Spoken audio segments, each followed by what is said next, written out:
Welcome to the Kate and Kira Show. Today we have two very special guests with us to talk about the Trojan War. We have Morgan here to tell us how examining the portrayal of the Trojan War in two mediums shows their point of view and the treatment of the topic as aspects of the text better handled through literature. Morgan, come on out.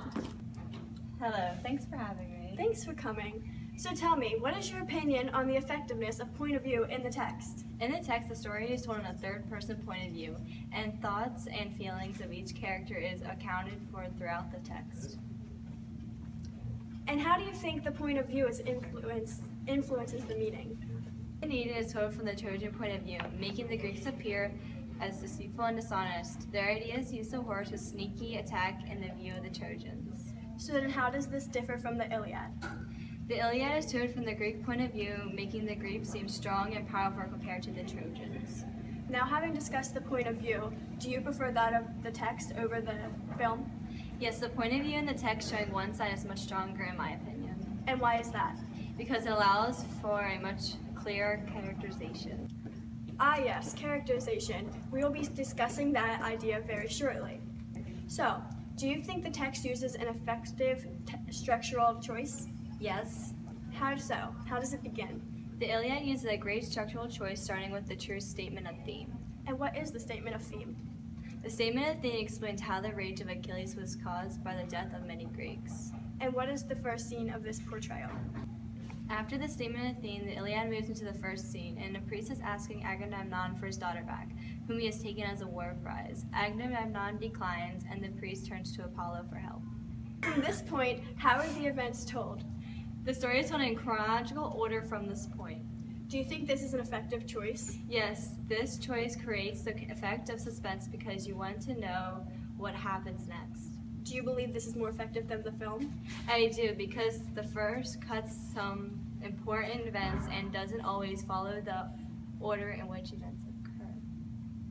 Now, from my understanding, there are a few encounters between opposing characters that contribute to the characterization along with plot. Yes, there are three major encounters. Okay, let's begin with Achilles versus Agamemnon. Now tell me, how is Agamemnon portrayed? To start, Agamemnon takes Achilles' war prize because he has to return his own. Agamemnon believes he is superior to anyone, making him arrogant and rude. And how do his words and appearance characterize him? He talks down on people. Due to his arrogance, also he's old, which contributes to him being liked at less than Achilles. And what makes Achilles liked more? How is his characterization in this scene? How does this portrayal show Achilles? In this way, Hector offers Achilles a pact. However, Achilles declined, shown in his dishonor. Achilles brutally kills Hector and disrespects his corpse, upsetting Hector's family greatly. And how is Hector characterized in this scene? Hector is portrayed as strong, but not as strong as Achilles. He suggests a pact to not destroy the loser's body and return to their family. This shows that he's respectable. Tell me about the rest of this fight. How did it begin and end? It states with Achilles coming to find Hector and avenge his cousin. Achilles kills Hector and taunts his corpse, dragging it away. His family was devastated and felt dishonored. And I understand Athena had a role in this fight.